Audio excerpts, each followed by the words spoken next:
Mediation is a relatively new development in the law. It's a tool that's used to reach a resolution in a case without going to a final hearing.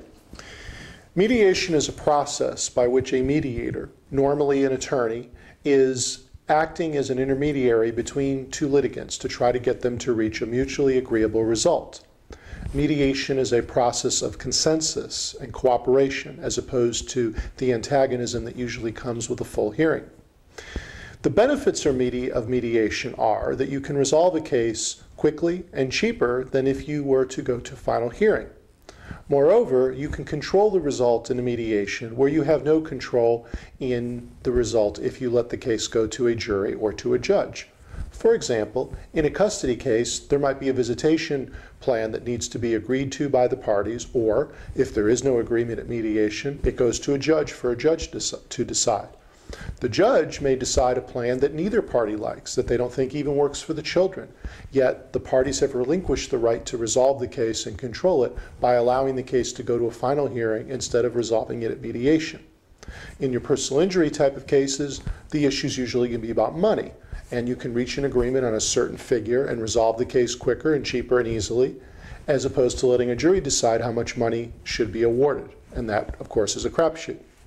In terms of choosing a mediator, the mediator is usually an attorney, although not always. For example, in custody cases, you might have someone that's familiar with children acting to help the parties reach an agreement about visitation and such. The attorney usually is, if the mediator is an attorney, usually specializes in the area of law that is at issue. Again, family law, custody attorney, personal injury, auto wreck, medical malpractice, products liability, things of that sort. The way the mediation process works is generally the parties start out together in a general session where the general issues are discussed that are at issue, and the mediator goes over the general rules for how the mediation is going to be conducted.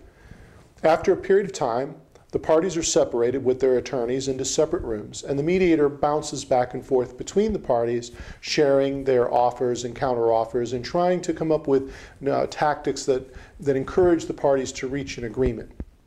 At the end of the mediation, if the parties do reach an agreement, there's a document that's signed, a mediation agreement. Now, this is not a final document. That's something else. That would either be a settlement contract or a final order, but it's real close to a final document. And if, after the mediation, one of the parties wants to withdraw their agreement, it's going to be very difficult for them to do so, as that mediation agreement that's signed by the parties can be enforced through something called a motion to enforce mediation agreement or motion to enforce the settlement agreement. All in all, mediation is a very useful tool in litigation. And if you get involved in litigation, you should seriously consider cooperating with the mediation in good faith. Moreover, before you go to the mediation, because you're reaching a final result, make sure you talk to your attorney and prepare on a goal on where you want the mediation to go. If you do that, you'll have a successful mediation and you'll have a competent and relatively happy result.